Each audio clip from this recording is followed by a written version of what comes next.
Hey everyone, welcome back to my channel. So today we're gonna look at a portfolio from a designer whose name is Ami, and Ami is recently graduated from Northeastern University and who's currently looking for a full-time opportunity as a UX designer. And Ami has a background from data engineering, and she's really passionate about design and UX. So we are gonna look at Ami's portfolio today and see what we can learn from it. Also, just a quick reminder, I share everything about UX on my YouTube channel, from interviewing tips to portfolio reviews. So if you are interested on this topic, please feel free to hit the subscribe so you won't miss any of my upcoming sessions.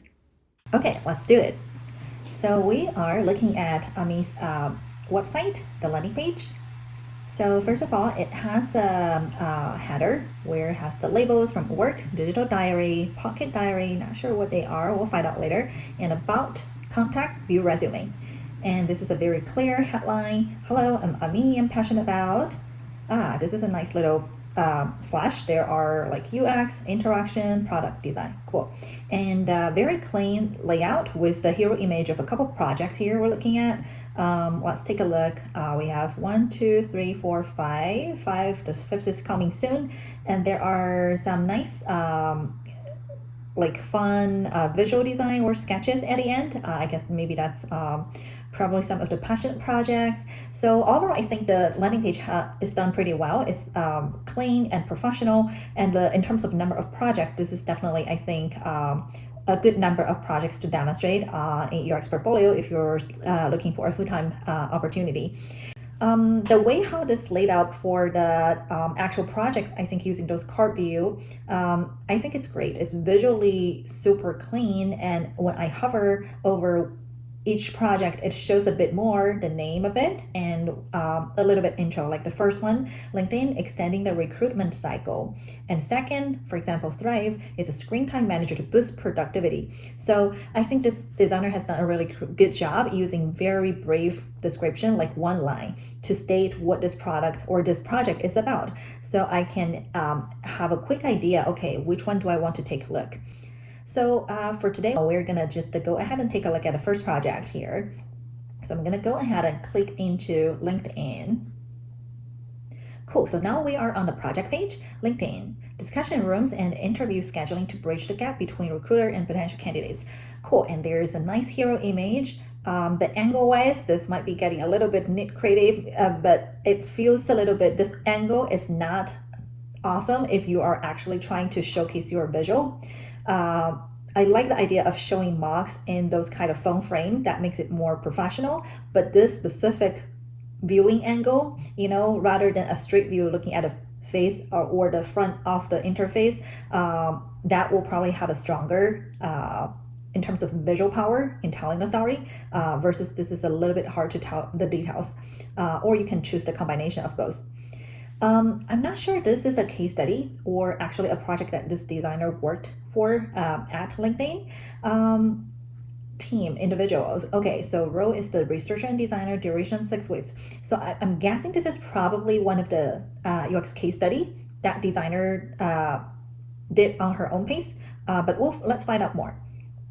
So problem space. Okay, first of all, before we jump into the problem space, I think this is helpful to have this quick intro. What is the team? What is the designer's role and the duration? If I want to be able to get a bit more that can actually help your audience, who are the hiring manager or recruiter here, is to actually list like, okay, what is your scope? What's your deliverables? And a little bit about the problem statement, like what is the problem you're trying to solve here, which it seems like designer is getting into that in right away after this header. So let's take a look. Problem space. Linking provides a lot of feature. Okay, before I even get into the actual text, overall, how do you guys feel about this? I think, my immediate take is it's too much text. Right now at the moment, the full screen we're looking at is purely text.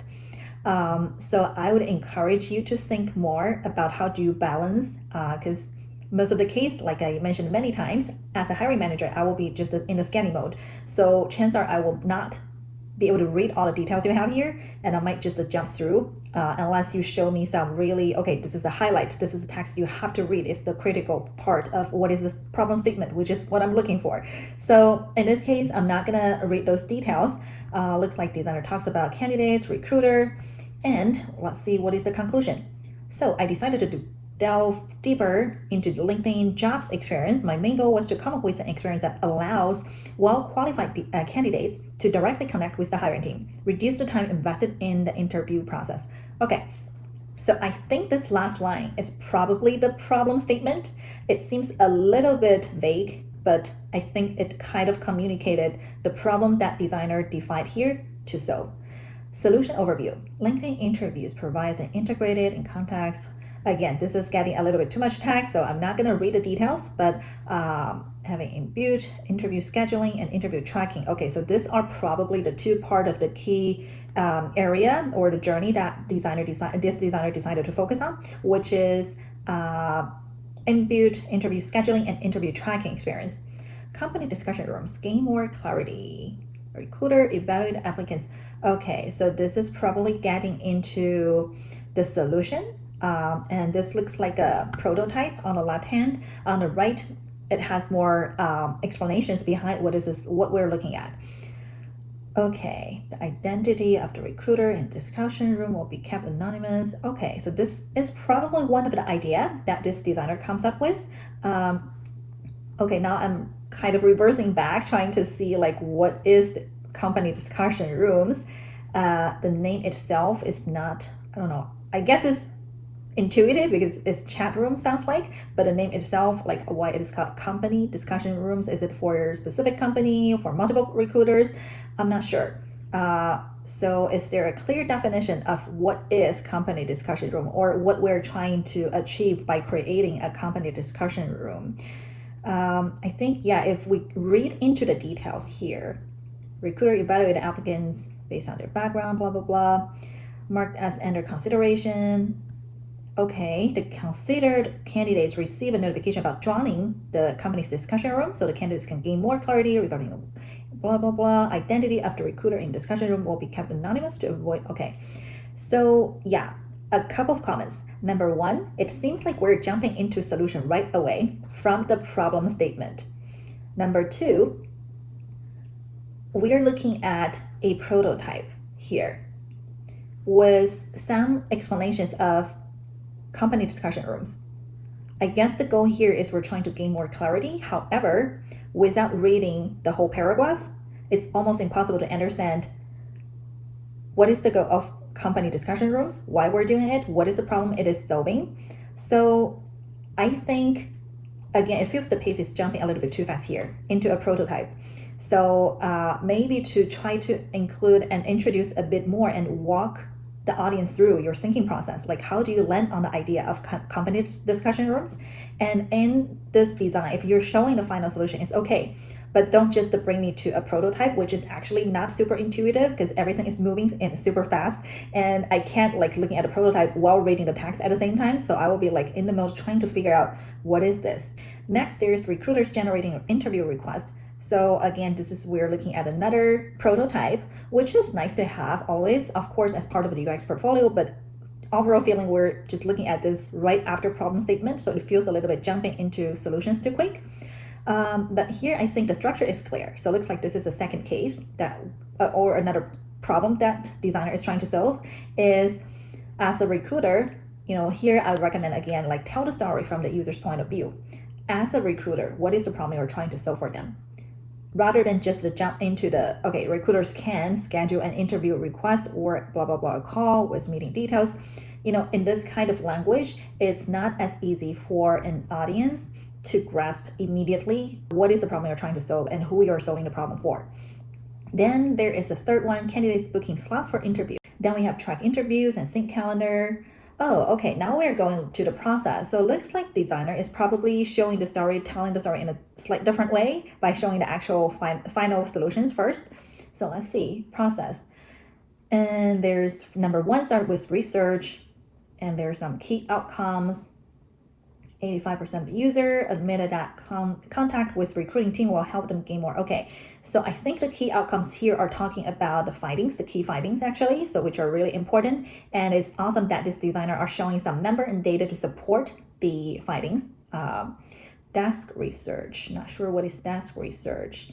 And again, overall failing, this whole screen right now we're looking at is all text. So I would strongly recommend you to think about different ways, like either using chart or data visualization, introducing some fun visual component to make this looks more visually appealing and balance better between visual component versus text. Then we have define. Number 2, what is define? Define a phase. The define phase helped me establish a clear idea. Okay, so here is probably talking about how the designer defined a problem. So there's persona, some sketches, and ideate. My goal at this stage was just to spark of ideas, brainstorm. Okay, there are some, looks like some pictures of the brainstorming sessions of how the designer defined a problem. Again, I think some key points I would love to see either in a different color or bolded text, like what is the problem that you get to discover and define? And so instead of a long paragraphs of text that is not as easy to scan and get the idea, the core idea. And then there are paper prototyping. I think this is probably getting into the actual like brainstorming or design iterations from low fidelity. I decided to move forward with the following features. Okay, after the iterations and final paper prototyping. Oh, cool. This is really nice to have. I think to have some low fidelity sketches. And, I think every designer has their own style, and some folks probably prefer to use wireframing tools. Some prefers hand sketch. And I think it's always great to show like what is your way, your own way to approach and iterate design. So I think this is great. Ideal user journey. From the data I collected, I created an ideal user flow. Cool. So this part looks like it's talking about the actual user journey and key touch point within this app, from number 1 trigger to purpose, action, launch, routine, and result. Again, I think it's started getting, we started getting into a bit more visual here with this chart, but the balance of text and graph or visual here is still like very heavy on text. So I'll try to reduce the text part or introduce more visual elements to make this more, I think, clear and have a very clear hierarchy. Right now, like it looks like from number 1 to number 6, all those columns are presented equally, and there are like 2A, 2B, 2C, 2D. Each column has like a lot of like bullet point. But if I don't have the time to read all of this, what is the key takeaway or the main thing that you want your audience to look at? Then we have build the stage in both UI definition feature like discussion rooms, interview scheduling, especially comes to, low fidelity prototypes. So the designer actually also did low fidelity prototypes besides the hand sketch. I think these are good to have, but only by showing those, in this way, and with the gray shaded background, which is the color very much similar to the color you use in the actual wireframe. It's a little bit hard to grasp like why you're showing it is. And what is the first screen? Like with this one box in the center, what is this for? Like, even we're talking about low fidelity, but just throwing these random screens together in one place does not really help much for me to understand why you're doing this and your thinking process. So I would recommend, number 1, think about using labels. Number 2, think about introducing arrows or how like one screen lead to the next step, so it feels like it's a connected story. And if you're showing like a couple wireframes, that's fine. Like, but why am I looking at? What part of the journey is that? Onboarding? Are we looking at trying to find a recruiter or a candidate trying to schedule something? Rather than just the group of strings together. Okay, high fidelity prototype. So at this stage, I have solid understanding of what I'm going to build to test with real user and get final design approval from my stakeholder. Main idea behind a hi-fi design was to gain meaningful feedback during usability testing. Okay, now we're looking at the actual high fidelity solution screens. Cool. And again, I think here, number 1, I think it's good to show this hi-fi screens in static screens without actually a prototype. It's actually more clear for me to see what are the screens you design. However, a couple of critiques here. Number 1 is the background color. The gray is very much similar to some of the components you have here in the actual screen. So it's not enough contrast or separation. Number two, in terms of the actual hi-fi screen, what am I looking at? Like, are we talking about a candidate trying to find a job? And like why you're showing those screens and what is the purpose you're showing the screens. So I think by just looking at the screens together, I guess the sequence is probably coming from left to the right. So I'm assuming start from the splash screen, manage job post, then tap where. By tapping where, it triggered actually the bottom sheet popping up. And then how do I get to this screen from here? There's disconnections here that, I'm kind of lost. First, okay, those are nice, like really hi-fi screens that I feel really interested to know more. Like, how do you come into those solutions? However, I won't be able to understand it without further guidance because those screens are not labeled or connected in a way that I can understand the story behind. So definitely, I think I would recommend this designer. And also, if you are doing something similar, don't just leave it like this. When you have the hi-fi screens put together, help the audience understand what's the story behind. You probably have put tons of hours into developing those high fidelity screen solutions and mockups, but you can't just stop the story there. And especially in a portfolio format, in a presentation, yes, you will have the chance to explain and walk the audience through. However, here you have to give some hint and guidance so the audience can actually understand what is the solution solving the problem and what is the journey, like what's the story behind. Cool. So last there's test to understand, okay, this is probably talking about the validation test and the outcomes. 84% of participants completed the test without any interference. 90% agree these features will help them gain clarity and feel more confident about their job search. 10% of the participants were not able to locate their past interviews. Cool. So this looks like this designer has done some validation testing, and those are the results. And last, we have major findings. Call to actions could be made more effective for better success rate. Participants suggest interviews should be okay. Those are great. I think this is super awesome to have. Like after you have shown the high fidelity solutions, actually you did the validation and you were able to put the summary here. What are the major findings? That can lead to your next steps. And at the end, there's a reflection talking a bit more about, I think, what else the designer would want to explore in working on this project. So overall, I think this project, in terms of storytelling, the process is pretty clear, other than the part that I got a little stumbled at first by looking at those prototypes right away. But I got the idea this is actually the designer want to showcase the solution, some of the solutions first, and then go through the design process, which is perfectly fine. However, because of the information and the amount of information presented with the text and a couple of actually different cases, the different prototypes, it feels less powerful here by showing the hi-fi solutions.